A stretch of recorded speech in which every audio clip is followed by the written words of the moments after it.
I'm in a little different spot, as you guys can tell. I'm over here at the Lookout Coffee, one of my favorite little coffee spots by my house. But it's kind of bittersweet because the reason I'm here is because we've got a showing on our house this morning. So I'm kicked out of my home office.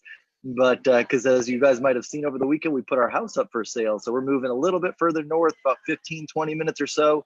Um, and so yeah, I'm out here in the coffee spot, which will be here for probably the next little bit doing some work. So I'm excited though, guys, to come to you today. Hopefully I'm not going to talk too loud because there's people around me, as y'all can see, and so I don't want to like blast them out with me yelling like I normally might be doing on this call. But hopefully you can hear me. Give me a thumbs up if you can hear me okay, talking like this volume. Okay, perfect. So today we're going to be talking about the 10 habits that wealthy people do for their money. So, this is kind of part two. Part one was last week. If you missed that, you can get it on my Patreon page, patreon.com/Kyle Handy. And basically it was an amazing call. I think we had a lot of people reaching out afterwards saying they loved it, a lot of questions afterwards. And literally we ran right up to 9:58. So there wasn't really any time for Q&A, and we didn't even get to the second part. So today we're going to be getting into the second part. Hopefully it'll end a little bit earlier today, so that way we can get into some questions and answers.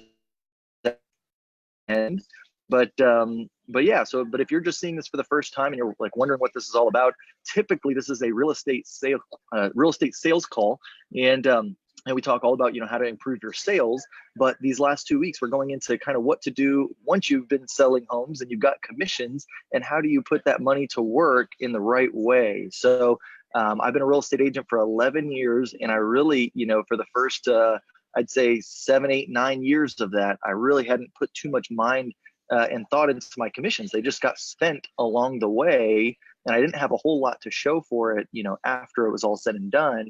And so it wasn't until I started really kind of looking into investing in real estate, and now just, passive income and other residual income streams and things of that nature, that really my wealth has started to really grow. And it's pretty exciting. It's pretty, it's almost like, when you start building a real estate business for the first time and you start to have success and some traction, getting more sales, and that's pretty exciting. Now it's like to see that happening on the money side of things and seeing your money grow and your money accumulate. That's a pretty exciting thing as well. So today we're going to talk about the 10 things that I think that are important to know about money and about your mindset and things like that, on how to get your money to start to grow on its own, and to be, have that wealth start accumulating. So let me grab my notes real quick here. And we are streaming live on Facebook right now as well. So if you guys have questions, definitely put them in the chat or the comments on Facebook, and we will get to them at the end of the call. And then if you're live with me right now, feel free to stick around, and then at the end of it, you can just ask your question, open up your mic, and feel free to ask it that way too. So cool. Well, guys, we are going to get started here. It looks like we got already quite a bit of people jumping on the Facebook. We got a lot of people here on Zoom. So let's go ahead and get started. All right. So this first one here, this is kind of a carryover from our last call that we did last week, but I'm just going to reiterate it because I think it was so important. And maybe if you missed the first call, but it's, you must pay yourself first. Wealthy people pay themselves first, right? We talked all about this on the last one. We talked about setting up, your zero-based budgeting system. We gave a tool called youneedabudget.com. It's like 30-day free trial, then $7 a month after that. It's super powerful. I'm not going to go into the details again, but if you don't have a system that your money, that you're putting your money to work in, it's not going to work. It's like, doing a real estate business without having a plan, right? Without business planning. You need to have a business plan for your money. And You Need a Budget is the easiest way that I've found that you can set that up pretty carefree and easily. I had used a system similar to this. I didn't actually use You Need a Budget, but I had, basically a system just like this that I had to create myself. I didn't know this existed until a few weeks back. And but my system, it basically did all the same stuff. It was just a lot more work. So, I definitely would recommend you look into that. And it's called a zero-based budgeting system. And the reason why is because you are putting every dollar that you earn to work in some form or fashion. That's what that zero-based budgeting system is. And basically, when we say you need to pay yourself first, we're talking about putting your money into some kind of savings plan. Some not you need to pay yourself first so you can go buy that Apple Watch. It's you need to pay yourself first, so in the sense that you're going to save money. Because here's the thing: a lot of people, they say, well, I spend all my money every month, like I don't have any left over to save at all. And if you're already in that boat, if you put 5% aside or 10% aside, you're still going to be in that same boat, like I promise you, right? But you'll figure out a way. But you got to start somewhere and put some percentage of your income towards paying yourself, right? Paying yourself for the future, putting it into some kind of savings plan long term. So that's the first one out of our 10, paying yourself first. And start there, right? And whatever that means, if it's 5%, do 5%. If you're already paying yourself, if it's 10%, pay yourself more. And that's where this next one part comes in. But constantly, number 2 is constantly seek to increase your savings rate. Okay, so if you're saving 5% now, save 10%. You're saving 10% now, save 20%, right? At this point, like where I'm trying to get to is I'm trying to save 50% of my income, right? I'm pretty close, so like every month, and it's hard as real estate agents. I mean, it's not like we're on a fixed income where it comes in the same every single month. So it does make this entire thing a little bit more challenging. You have to be that much more disciplined if you're a real estate agent and you're watching this. But at this point, I've just come to the terms with like, hey, if I get a $6,000 commission, 3,000 goes into my savings, 3,000 goes into my accounts that I've got factored out for my different budgeting areas. If I've got to pay my bills, food, living expenses, all that kind of stuff. And so but that's how it basically goes. If I get a 10,000 commission, 5,000 goes towards that, 5,000 goes towards the other one. That's how I've done it. If you're, W-2 employee, or you've got just, a set amount of income coming in, should be a little bit easier to set it up. Just, set up a recurring payment that always goes out as soon as you get that money in, so you're not tempted to use it. So number 2, constantly seek to increase your savings rate. And you can basically do this 2 ways, right? You can either earn more money or you can spend less, right? Like that's the only 2 ways that you can increase your savings rate. And so, figure out what that means to you. If you're, if the longer than your money is or whatever, then maybe it's like, hey, I need to go out and get a second job, right? I got to earn more money. That might be something you have to figure out if you're going to increase that savings rate. Or again, you got to spend less money. It's funny because like since I've taken this little like practice of the last month, like coming up with these lessons, researching it, like I have seen my spending go down significantly. We can all do it. Like even as thrifty as you think that you are, like everybody can spend less money. Like absolutely you can. My Amazon, I like cut myself off from Amazon because that was a big deal for me, spending on Amazon so easy, and things would show up at my door almost every single day. And since that point in time, I think I bought one thing on Amazon in the last like 3 weeks. So that's pretty good for me. So everybody can do it. I definitely can say that. You got to watch the flow of money. So many of us, we get so caught up. This is still number 2. We haven't moved on to number 3 yet. You got to watch your flow of money. If it's not something you're monitoring, like actively, maybe not daily, every few days, but at least every week, right? You got to be monitoring that flow of money, because if you don't monitor that flow of money, it's going to flow out of your pocket into somebody else's. That's just how it is. We said last time on the call last week that basically wealth flow, it goes to those who are disciplined, that are most disciplined with money. That's where the money goes, right? So if you're not disciplined with your money, if you're not looking at it every single day or every single week, it's going to flow to those who are most disciplined with the money. That's just how money works, guys. It's like electricity, right? Like it's just a current. And if you're not monitoring it, if you don't have a system in place to keep that wealth, in your pocket, it's going to flow to somebody else who does. Like that is just what I've seen over time, right? All right. Number 3, moving on to number 3. We've got no debt for liabilities. Okay, no debt for liabilities. Basically, what that means is there can be an argument made to having debt for an asset, right? And an asset is something that makes you money.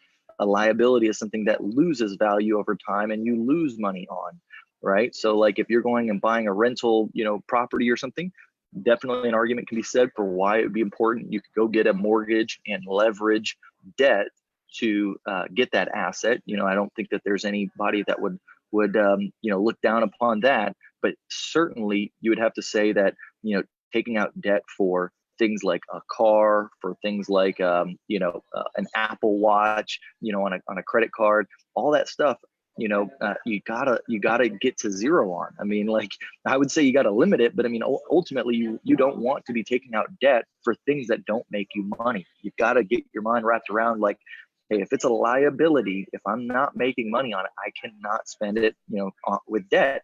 We'd said last time on the last call that basically when you take things out on credit cards or anything like that, you are literally stealing money from your future self.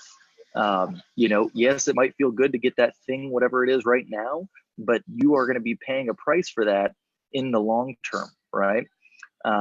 One of the things that I'll say that basically, I've thought about when it comes to this, I was reading the book, we talked about it last call, Simple Path to Wealth. And something that the author mentions, J.L. Collins, he talked about how, we see the cost of something in today's dollars, right? Like if I go out and I buy a, $30,000 car, we see it as like, okay, I spent $30,000 on the car, right? And we all know that car is going to depreciate over the time that we own it. And then what ends up happening is, we all take out a loan to go buy it because the interest rates are so low on it. So maybe that $30,000 car is a $33,000 car, by the time we're not, we don't own it anymore. Well, the other thing you have to factor in is, yes, we all need a vehicle. I'm not saying don't go buy a car, but if you could have gotten something cheaper, that money in the middle there, say if you could have, driven something around for 10, 15, $1,000 or whatever less, then that money there that's in the middle, that $20,000 is worth more than $20,000. I mean, you got to think of it. If you invested that money, $20,000, and you earned, we talked about how, just putting it in even just a simple index fund, right? Like the Vanguard fund, over 40 years has earned over 11.9%. If you put that $20,000 to work, that 20,000 or that car that's 30,000 and then now 33,000 is actually costing you a lot more in the long term. I mean, you're probably talking, 50, 100,000, depending on, how supplying those numbers out, right? And if you just get in this stream of taking out debt constantly and you're never putting away money, I mean, that's costing you your wealth ultimately at the end of the day. So anyways, that's one of the important things to talk about there as far as no debt for liabilities. If you've got debt for liabilities, again, get on the You Need a Budget system to try and eliminate that debt as quickly as possible. We talked about the snowball method. We talked about the avalanche method of getting rid of debt last call. So that'd be another good thing to go back and read up on. And then finally, we get to number 4, and we're going to be talking about investing in education, right? That's so important. I think that, part of the You Need a Budget system, we talked about a percentage that you could put in there. Maybe it's 5%, maybe it's 10% in education, right? That could be financial education. It could be education. It could be, business education, anything. Because I mean, at the end of the day, like we're all getting paid, for what we are contributing, what we're like, what we understand and know. And so the more that you can know, the better off you're going to be. Or in the sense, like, you are going to be looking at it in the sense of you're going to get paid well by the more that you know in financial, education. So it's like, definitely invest in your education. I probably spend closer to 15 to 20% of my money in wealth, and I mean, that includes like going to, conferences, that includes, training courses, that includes books and audiobooks and videos and all sorts of things that I, subscribe to, constantly seeking out knowledge and education. And so you got to constantly be reinvesting in yourself. And then number 5, I put down here is take ownership of everything, right? The sooner that you take ownership of everything and you don't, say, oh, woe is me, this happened to me. You take ownership and control of it, the sooner that you can get on the track to, becoming, a better person. And so, like, I think that, part of the You Need a Budget system, we talked about a percentage that you could put in there. Maybe it's 5%, maybe it's 10% in education. It could be, financial education. Like I said, the sooner that you can get on the track to getting better on your wealth, getting better, time management, all sorts of different things that I think come to play when you take ownership of everything.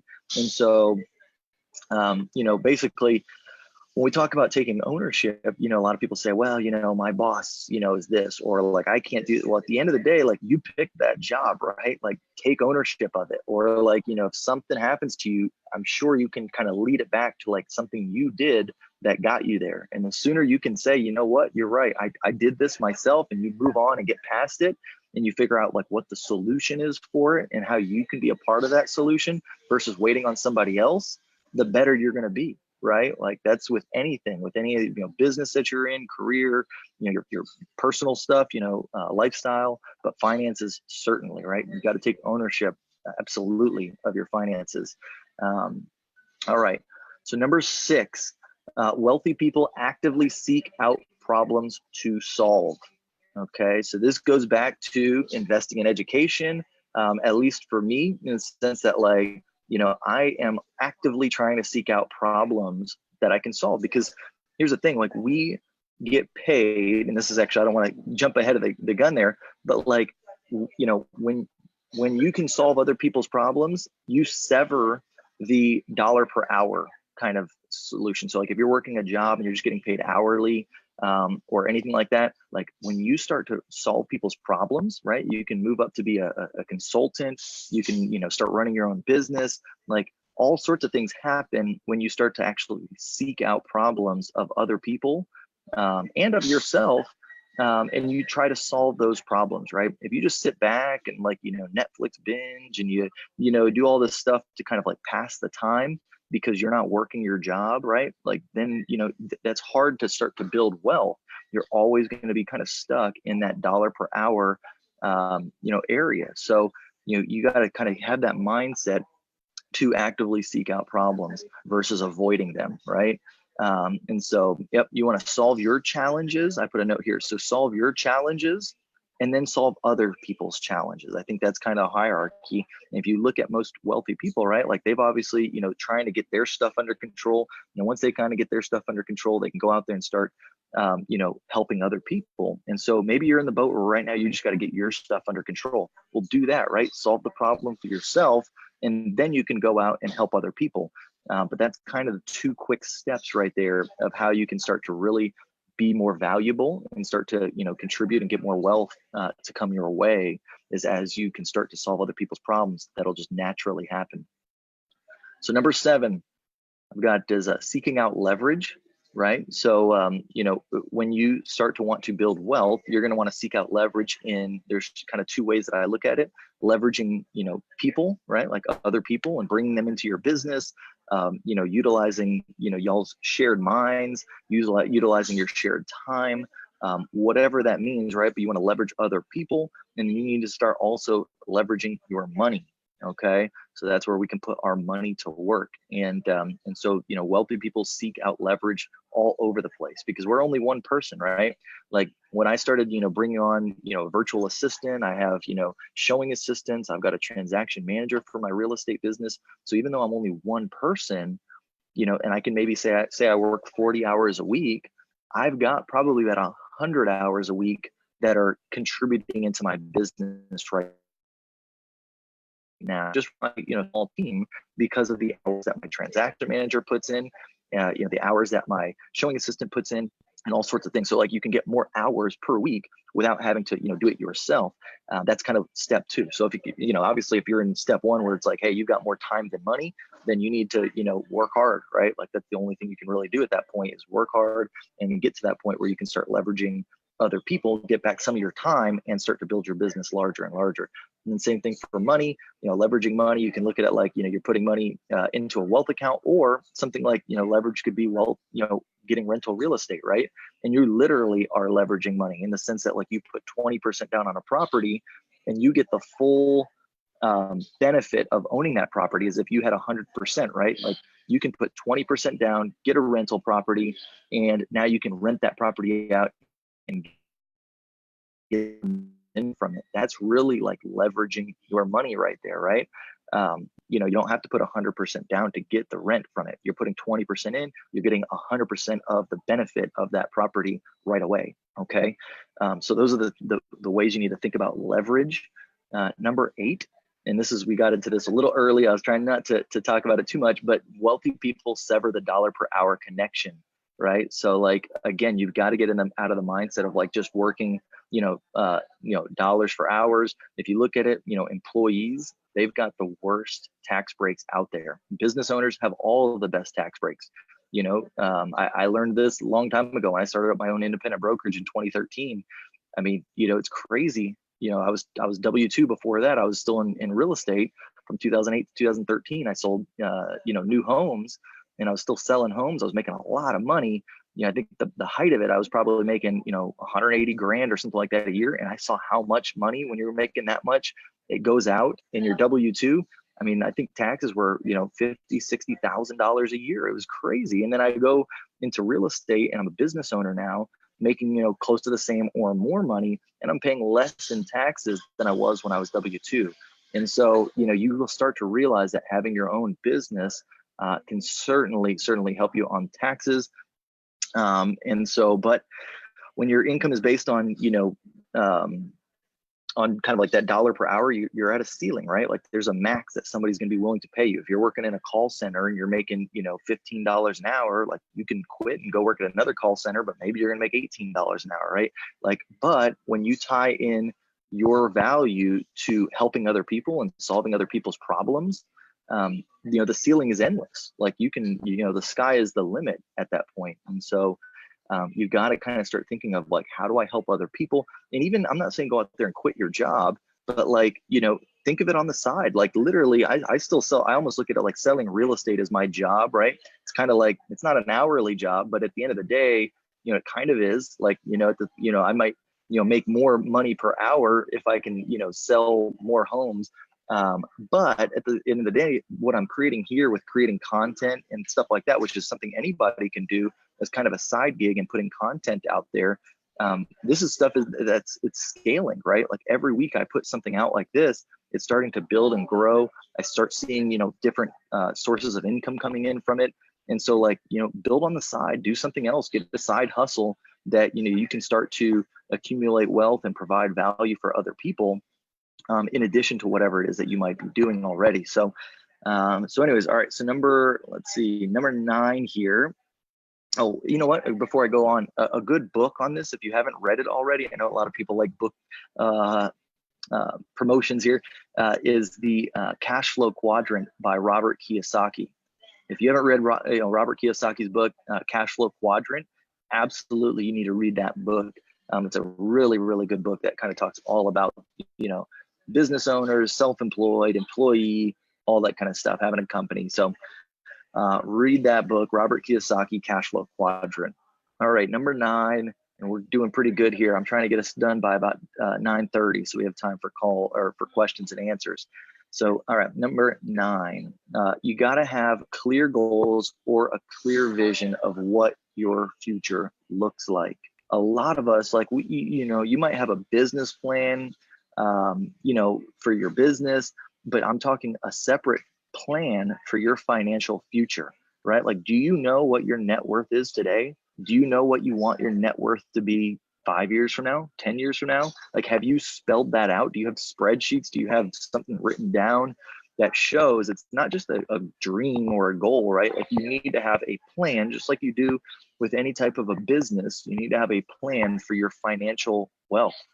Okay, so know what your wealth is today, know what you want your wealth to be in the future, and then you can start to reverse engineer it and figure it out, right? Like if I know that, I want to be, have $10 million in 5 years and I've got $1 million today, right? I got to figure out how do I get to that 10? Like how much do I need to add in every single year? And what percentage of interest do I need to accumulate on that to be able to get to that wealth, right? And so many people don't actually take that step of thinking about that in their life, right? Or maybe your goal is just to get out of debt, right? You're starting with nothing right now and you're like, I need to get, out of debt.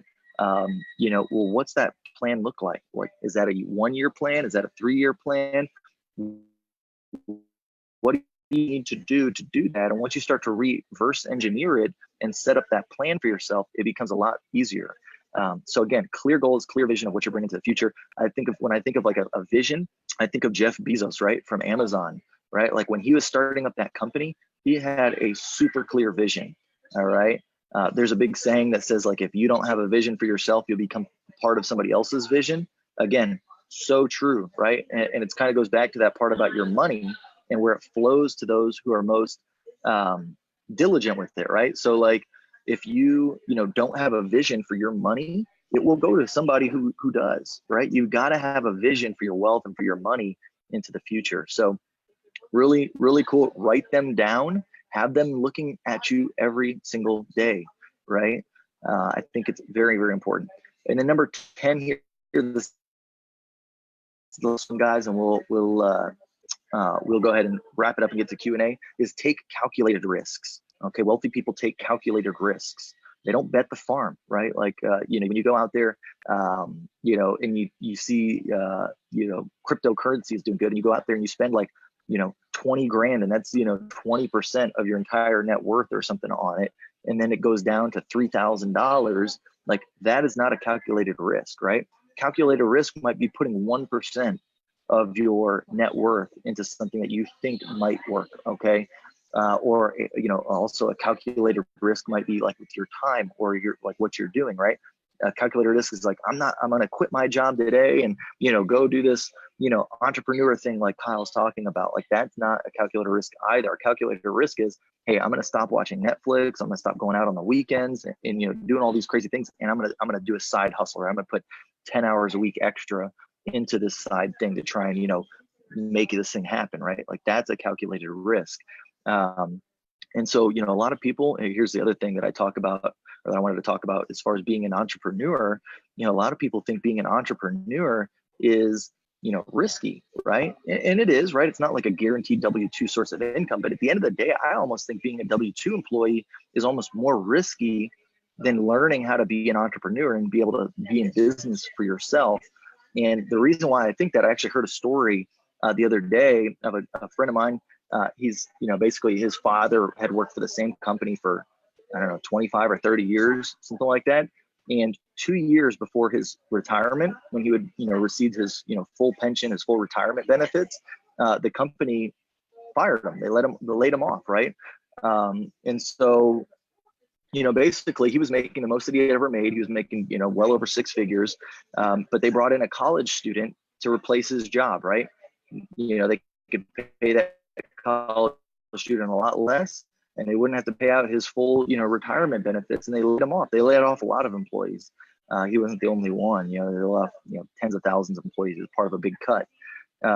So, I mean, if you think about that, like, what's more risky, right? To leave your financial future in the hands of like a corporation, a company, or to take control and kind of like put this in your own hands, right? So to me, I almost think that, being an entrepreneur is almost a safer route. If you look at the long-term things, the long-term scheme of things, it's actually more safe, in my opinion, to learn all this stuff, to take the time, invest it in yourself, get the skills, get the knowledge that it takes to be an entrepreneur. That way, no matter what happens, you can figure it out, right? If you're leaving your financial future in the hands of somebody else, you're leaving a lot of risk there on the table. So let's see.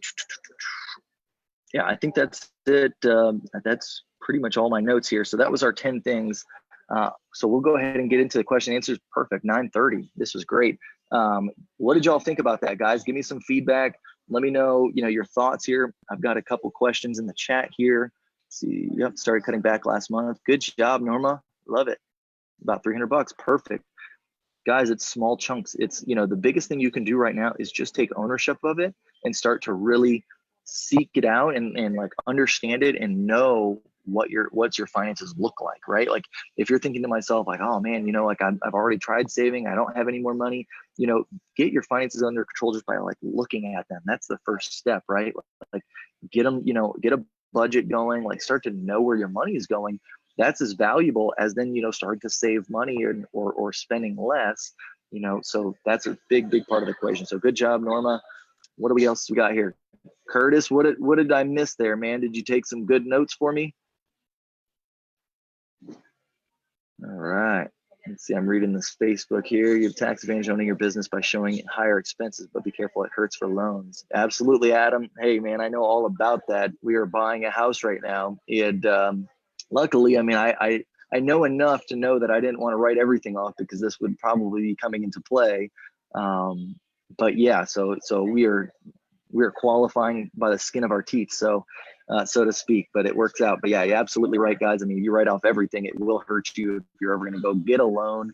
But again, if you're not getting a whole lot of loans out there, because we're not talking about going out there and getting credit cards and getting car loans, right? Like that's not stuff you don't want to do anyways. And if you're not buying a house anytime soon, then really, I would say try and take full advantage. And then like I've done here in just this last, 2 years, I knew that we'd potentially be buying a new home soon. So these last 2 years when we filed our taxes, we did leave some income on there. It did show good stuff. So cool, David. Oh, powerful info. Perfect. Sherry, good morning to you. Good call. Jerome, love it, guys. Yeah, thanks for chiming in, guys. So we got 11 people here on Facebook Live. We've got how many people here? 27 people in the Zoom call. So I want to get some questions, guys. Let's hear. What do you guys have? Coco, I see you on the call. What's going on, Coco? All right. Since I capped, I work to pay off liability debt with. That is so smart, Tracy. I love it. So what she said is she's capped, meaning that typically she would pay 20% of her real estate commissions into the brokerage. So now all she does, because she's used to paying that 20% into the brokerage on all of her commissions, when you cap, just take that same 20%. You're used to paying it already, and pay off debt with it, right? That's a huge. I love that, Tracy. That's awesome. Super, super smart. Cool, guys. What's up, Tom? I see you. Good to see you on the call. All right, guys. Well, cool. What else we got? Ian, I know you're a money man. I miss anything that you think was worthwhile that needs to be said? All right. Thanks for sharing that link, Jerome. YouNeedABudget.com. Appreciate that. All right. Is everybody like muted or something, or what's the deal here? I know. Let me see if I can unmute. All right. Perfect. Is anybody there? Talk to me. Talk to me. I can't hear anyone. I don't know if we're here, man. They're not all shouting at the same time. I think everybody's everybody's what? digesting. Everybody's digesting the big list, the top 10 tips that top 10 habits of wealthy individuals. So I just dropped them there in the chat, Kyle. I'll tell you one, man, that really resonated with me. There's a couple, but the one that for me personally, in my, especially my life as a realtor, but just at other points in my life, like you said, we don't always make the same amount of money every month. And as an entrepreneur, that's almost always 100% true, unless you're following number one and paying yourself first a salary, right? But I bet a lot of us out of our real estate business don't pay ourselves a salary per se. We just grab money when we need it and we spend money when we want to. And that's generally how it goes. So that one I think is really important, because when I went through the You Need a Budget tool, that's one of the questions it asks you. Like, do you basically make the same amount of money every month around the same times? Or do you have, different variable incomes? So like, that's a very interesting concept in and of itself. Just imagine if you were paying yourself out of your real estate commissions and any other source of income, a fixed amount, a certain period, like you'd kind of be better at budgeting all around. But the one for me that was very, very real was the having clear goals and a clear vision of your financial future. So I'll share a little story. I was talking to it was a salesperson for this coaching program one time. I was thinking of taking this coaching program, checking it out. It was like some ad I saw online, and it was them, coaching you up to learn how to, build some kind of online program or whatever. And I was like, I'm going to check this out. So I took the call. It was like a 1-hour introductory sales call. And one of the first things the guy did was start asking me about my income. How do you make money? What are your sources of money? How much money do you make? Monthly, annually? Is it the same every month? He was just like really digging in. And he's like, and does that amount of money that you make on average cover all your bills? And I was like, yeah. That was my answer, right? Yeah, it does on average cover all your bills. He's like, okay, now what amount of money would you need to make to really live the life you want? You know, like, because he had me describe my perfect life. He talked about my kids, my family, the travel, things I want to do. And he's like, you know, now put a name to that. Call that complete freedom. Call that financial freedom. You know, what would you need to make every month to get financially free? And I said a number, and it was different than the actual number I had said I was making, right? And he's like, let me tell you a weird thing about money, Curtis. He's like, almost always in life, you will make as much money as you need to, as you absolutely believe you need to. Like if you think you have to have 10 grand every month to squeak by, you're just going to find a way to make 10 grand almost every month. Like maybe you'll accidentally make 7 or 8 one month. You'll probably make 12 or 13 another month, but almost every single month, because your vision of financial, you know, comfort, I guess, is to make as much as you absolutely need. He's like, but when you change your mindset and you change your vision to the bare minimum, the absolute essential amount of money is that freedom number, like what it looks like to actually be completely comfortable and free. He's like, then you'll make that. And he's like, you might not make it immediately, it might not change tomorrow, but I bet eventually you'll get there. And I look back, and I've been tracking this because I've been kind of fixated on this story now for about 8 months. I look back, and the number that I told him I needed to make every month bare minimum, and the number that I needed for like my freedom number, you know, that clear vision and goal number, you know, they were almost 100% apart, right? I almost had to double my monthly income to get to that freedom number. And after like 7 or 8 months of just that being the clear goal and the clear vision, we're almost there. Like I think in the next month or two will probably be the first time we hit that number, like ever, or maybe in a really long time.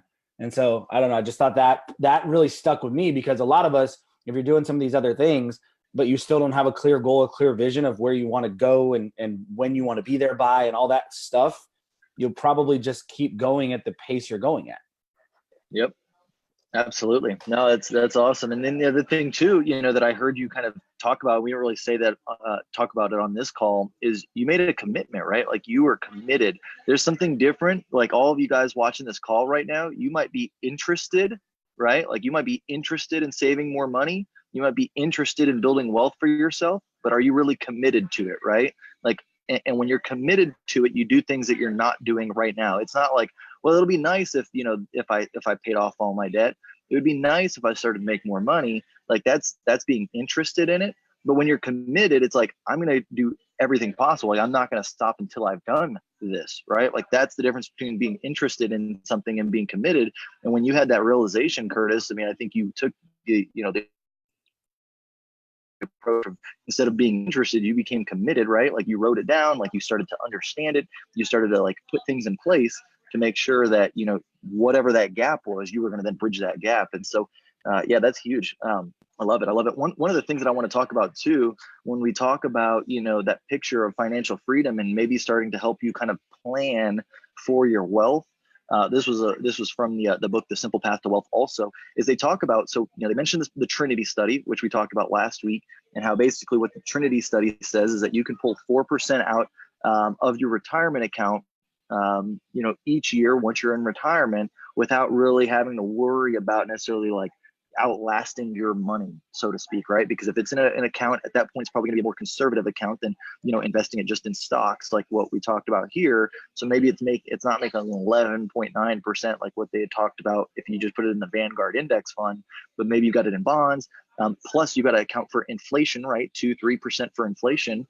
But you should still be able to pull 4% out per year and be okay. So if you think about that, this was like a really key thing in my mind, was he said, okay, well, if that's the case, whatever you need to live on comfortably, take that amount and multiply it by 25, right? Because if you multiply it by 25, that's what you're going to need to save up to earn that same amount of money every year without running out of money, right? So if I want to live on 100 grand a year, right? You know, in retirement, I want 100 grand a year in today's money, because again, this is already accounting for inflation.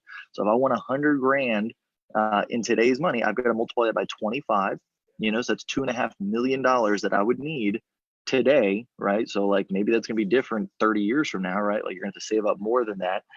But in today's money, I would need $2.5 million, right, to be able to take 4% out a year and still make $100,000. So like multiply whatever it is that you need to live on by 25, and that gives you at least a quick idea of how much money you need in savings, right? So some people, they think like, man, I need, $10 million. I need, and maybe you do, right? Like that's the lifestyle you want. Like you want to be in abundance and be able to give back and do all sorts of other stuff. Like absolutely go for it. But at the same point too, like if you're like, hey, I'm going to have my house paid off, I'm going to have my cars paid off. Like realistically, I could live off of, $50,000 a year, multiply that by 25. And that gives you at least a clear picture of like, hey, that's a good goal for me to set for myself for the next 10 years, 15 years, 20 years, whatever it is that you're away from retirement. I think that's a good way to think about it too. So not only thinking about your day to day, right? Like what we just talked about, budgeting, making more money today, but then what that looks like in the roll up of the whole picture, right? Like now I know, okay, I need to save up $1.5 million. I've got 20 years to do it. What does that give me? Like how much do I need to save this year? How much do I need to be saving in 5 years? How much do I need to be saving in 20 years? So cool. What else, guys? What else we got? Feel free to unmute yourself here. I'm going to read back through some of this chat. Lisa, good job. Paid off 3 credit cards. I hear you. Yep. Sick to your stomach to pay that off, and also realizing why I even let myself charge that much. Oh, I totally get it. I've been there, Lisa. I mean, 9 months ago, when I kind of, I don't know how many of you guys knew about my team, my real estate team, but we kind of disbanded the team and we'd racked up a lot of credit card stuff, right? I was kind of telling myself I'd gotten into this mindset of like, hey, it's for the business. Most businesses have debt anyways. Like I'll just pull that on this credit card and yeah, I'll be paying interest, but I can write that off. It's against the business, no big deal, right? But then when it came time to pay that, I think I was like $70,000 in debt from those credit cards. And it took me, I mean, it's funny though, but when I made it a commitment to pay that off, it took me like 3 months. And basically every commission that I earned those 3 months, I mean, I barely paid I paid my bills, of course, but then every other penny went to paying off those credit cards. And I did that, right? And so that was such a good feeling just to get that beyond me, not to have to think about it. So it's sick to your stomach, but it will eventually definitely makes you feel a lot better about yourself. Cool. Lisa, you'd mentioned what is a good starting percentage to pay yourself first. So last week when we did the call, I gave some baseline percentages, and I'm not saying this is the end all be all for everybody because we mentioned about it. You need a budget and how many accounts to set up, and the amount of accounts you set up and the percentages is not as important as having the plan, right? And the plan might have to be different for each person on this call, but we'd talked about 6 accounts to set up. And we had put in those 6 accounts that the first account was necessities, and you put 55% of your income there. That's towards paying off, your house, your debt, like your minimum payment on your debts. All that kind of stuff falls under the necessities, the things you have. It's not right? Like that doesn't go into that account. That is like, the food you might buy at HEB or the grocery store because you have to eat to live, right? And so you're going to eat at your house, but like going out, doing fun things, like that's not a necessity. Necessities would account for 55%. Long-term spending was 10%, which is, that's going to include paying off your debt. If you've already paid off all your debt, then that's going to go into a savings account for your big purchases, right? Like maybe you're going to buy a car here coming up, right? So put that same 10% towards that. And then, when that car time comes to buy that new car, you're not taking debt out to buy it. You use your long-term spending on that. 10% goes into your play account. 10% goes into your education account. 10% goes into your financial freedom account, and 5% goes into your charity account. That's how we had set it up last week. All right. So I hope that helps out. Hey, Kyle, I got to jump here in a minute, but I've got a quick observation. Yeah. I just wanted to, I wanted to share with everybody, specifically related to kind of your real estate sales business. So I've got the list written down on a piece of paper because I'm like a note taker, right? So in the middle, guys, there's 10 habits. Habit number 4, 5, 6, 7, and 8. I'm going to read them off in order real quick. If you guys go back up through the chat, you can read it and kind of look at it the same way I'm looking at it. Number 4 says invest in education. Number 5 says take ownership. Number 6 says actively seek problems to solve. 7 says seek out leverage. And 8 says sever the dollar per hour connection. Imagine if you weren't, imagine if tomorrow or tonight you don't go to work on your finances per se, but you were to look at those 5 habits right there and think about them as a professional realtor. So think about like number 1, what are you doing to invest in yourself and become better today for tomorrow? as a realtor. Like, what are you investing in? What education are you spending money on? Just like if you don't go balance your budget and you don't go set up 6 accounts, like, are you investing in yourself so you can be better tomorrow? I can't tell you how many like continuing education classes and coaching sessions and things I've paid for that I took away something so helpful that it helped me go sell another house or go be a better entrepreneur. The next one, take ownership. You know, you harped on that for a while, Kyle, but a lot of times I think in our real estate business, we fail to take ownership. Like, oh man, it's just slow. The market's down. You know, we're just making excuses. They're not ready to buy. You know, that person is going to wait before they list. Like, take ownership and look at number 6, which says seek problems to solve. Like, if they're not listing with you, if they're not buying with you, it's because you haven't solved their problem yet. You haven't helped them figure out the numbers. You haven't helped them get over the hurdle or the objection or the condition that they've got in their life. Like, you haven't moved it out of the way. And when you shift from just thinking about like being a transactional agent to actually solving these people's problems, you know, your business will completely take off. Seek out leverage. You gave some good tips here, Kyle. I just want to make sure people didn't, you know, like, don't glance over that. You know, you just laid out you as a business of one, yet you have a whole lot of leverage in your business. The transaction coordinators, the showing assistants, everybody in between, you know, your vendors, partners, all that good stuff. And then the dollar per hour connection, I think, is another one, because a lot of agents, I hear a lot of buyer's agents, for example, say, oh, I've shown this person this many houses and the numbers like astronomical and crazy. That means you haven't taken ownership of that process and you haven't really figured out their problem, or else you would have figured out how to show them the house that makes sense for them. Like, so just some examples that go straight to your real estate business, you know, that are habits of the wealthy, and they're probably habits of the wealthy real estate agents as well. Just wanted to highlight those, man. Great call, Kyle. I love these 10 habits. Love last week's session as well. Thank you so much. Awesome. Yeah, that was a good recap. Appreciate that, Curtis. Cool, guys. What else we got? I know we got still a lot of people here sticking around on the call. So we got Jerome, Ian, Tom, Norma. What are you guys curious of? Tim, Sylvia, good to see you. Heather, I appreciate all you do, all your contributions. Awesome, guys. Feel free to type it in the chat. Feel free to unmute yourself. Otherwise, this might be an early call. We might wrap up a little early, which these people probably at the coffee shop won't mind, because I've been over here probably yelling in their ears for the last 45 minutes about financial stuff. Let's see. Too organized this time. I love it, Sylvia. No questions because I was too organized. Hey, I'll take that. I'll take that.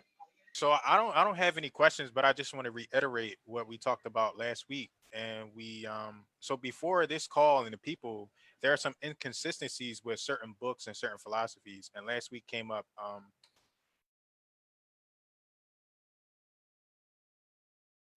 sorry. And this week cash flow quadrant came up.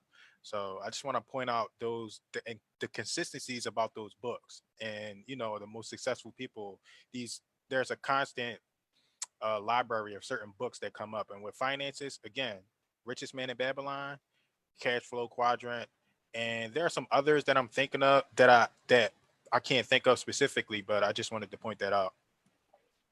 I love it. Thank you, Jerome. Appreciate that. Yeah, and like I said, the other one that we had talked about too is Simple Path to Wealth. It's a great book. I think it really just makes it so much, because here's the thing: is finances are so complicated, and I truly believe that they're complicated on purpose. There's a lot of people out there that want to take your money from you, right? So they make things seem more complicated than they need to be, because if they can make it complicated, they can, you know, somehow take that money, sever it from you, right? And so, you know, if you read these books that really talk about how to keep your money simple, you know, and Simple Path to Wealth is a good one, talking about just investing in, you know, low cost index funds, you know, Vanguard, you know, mutual fund, or, you know, index fund. I think that's a good way to like start, at least in mind, thinking like, hey, this doesn't have to be complicated. It's mostly just awareness, right? Like keeping aware of your finances, and then consistency, you know, putting a consistent amount every single month towards a simple investing strategy, right? Like that's not complicated. It's not risky. It's not as risky. I mean, you know, any investment is going to be risky. I'm not a financial advisor or telling you anything like that. I'm, you know, all my legal jargon behind me, but I mean, it's, you know, it's going to be something that, you know, is just easy for you to do. And then once you get on that path, truly, I mean, time will, you know, be your greatest asset. If you get a system in place and your consistency, then time is your best friend, right? Like, because if you, you know, you just look back 10 years and you were consistent, you will have no issues. There will be no problem at that point in time. 20 years, 30 years. I mean, you're talking, it's all gravy. If you get these principles and you put them to work, you can do a lot with a little. So cool. What else we got, guys? Ian, I see your video on. Were you going to say something, man? You like, oh, okay. Man, I'm having some tech challenges today. Oh no.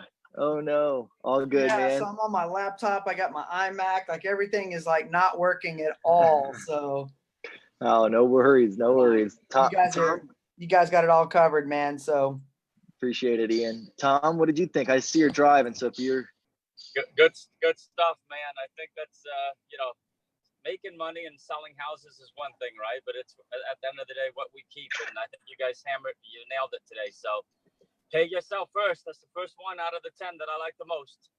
So if you guys stay disciplined with that, you'd be amazed. With EXP, we've got that 5%.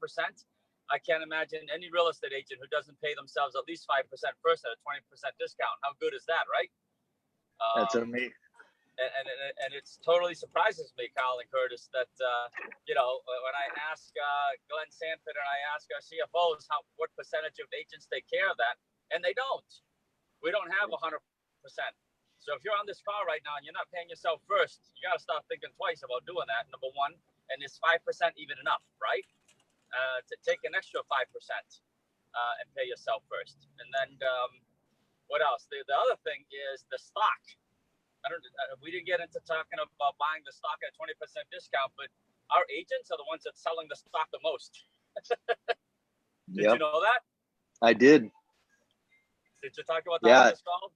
I will. No, I haven't. So yeah, I mean, and Tom, just so this call is, it's a little, more to where it's like, hey, everybody's invited. So I didn't get too deep into like the EXP stuff or like, some of the extra opportunities we have at EXP. But what Tom is mentioning, no, it's all good. What Tom is mentioning is that with our brokerage, we do have a model where basically we can take 5% of our commissions, and our brokerage will automatically hold that back and buy stock on our behalf. And I think it's just a good example, like what he had just mentioned. He talked to the founder of the company, and he was saying that the percentage of agents that don't even take advantage of that opportunity, it's pretty high that don't, right? So like, it's not 100% that take advantage of it. And even when I talk to new agents, they're like, oh yeah, I didn't sign up for that. I can't do that right now. It's like, man, you can't afford not to do that. Like it's a 20% discount. It's just 5% of your money. But yeah, there's so many agents. And if you're like an agent at a different brokerage, or if you're not even an agent like that, you probably have that same mindset. Like, I can't even take 5% of my money and pay myself first with it. Like, that's a scary thing, guys. And I'm telling you, you got to figure that out quickly, because otherwise you're just going to be always in that rat race, always in that hamster wheel. And so 5%, guys, at the minimum. Like, if I could take 50% and do that with that program, Tom, I'd be all over it, right? Like, I would put everything I would into it because it's such a good program. But yeah, guys, you got to really get that one nailed down, is the paying yourself first. So love it, guys. Cool. Jerome, yep. Wealthy people prioritize paying themselves first. Cool. All right, guys. Well, hey, we're getting close to the top of the hour here. Unless there's any other questions, we'll go ahead and wrap it up a little early. I'm going to get working on posting this up on Patreon. So if you missed the first half of this call, or if you just want to watch it back again, I'll tell you, when I've been doing this research on stuff, the other day I was power washing my driveway, and normally I would pay somebody to do that, right? Or like, I just don't like doing the same thing like over and over and over. But that day, for some reason, I was like, I'm going to do this myself. I literally put in my earpods, and I listened to like the stuff that we're talking about here. I listened to a couple different people that were doing podcasts, and in my mind, just listening to it, right? Because like, to me, standing there power washing my driveway is not a big use of my time. But if I'm like learning something at the same time, hey, now I can kind of justify it a little bit better. So in my head, I was like, all right, this is fine. And I listened to probably the same podcast 2 times, 3 different ones, right? So 3 different ones, I listened to them twice just to like hear it and really get it and understand it. I listened to it once just to take it all in, and then I listened to it again and I actually took notes, right? So like this kind of stuff, you just listen to it back. If you want to hear it again, we got it on on my Patreon page, patreon.com/Kyle Handy. We got last week's call on there, which we talked all about money as well. And just so you know, these are all falling under the agent sales training calls. These the financial ones, because we're doing them on our Monday mastermind. The agent sales training, which I think it's $498 a month, is the ones that takes the Monday mastermind. And then our Tuesday calls are the agent attraction trainings. That is $498 a month, or you can get access to all of them for $8.49 a month. It gives you the Monday and the Tuesday masterminds from the weeks past. So anyways, I encourage you to do that. Or if you just got a question and we didn't talk about it, or maybe you need more detail, reach out to me, guys. I love, helping and trying to help, solve problems.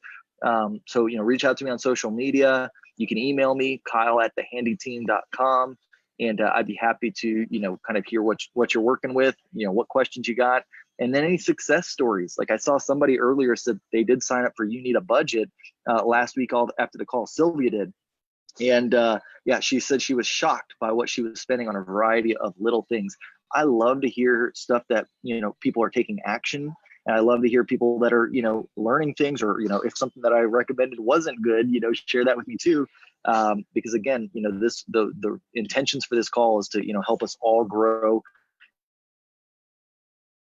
better. And so we're all a team. It's not just me. I'm now coming out with these trainings and topics myself and doing a lot of the research. But at the end of the day, guys, if there's people that can contribute or share their experience from something that we talked about, even better, guys. We want to get that on here. So thanks again for everybody for all that you do. And I'm going to get back to my house now because I think our showing is up. So get back there and get to work. So everyone, have a great week, and we'll see you next week, or on the Tuesday call. Be on that one. See you, Ian. Later, buddy. See you guys. Take care. Thanks, dude. Thank you. Yep. Bye-bye, guys.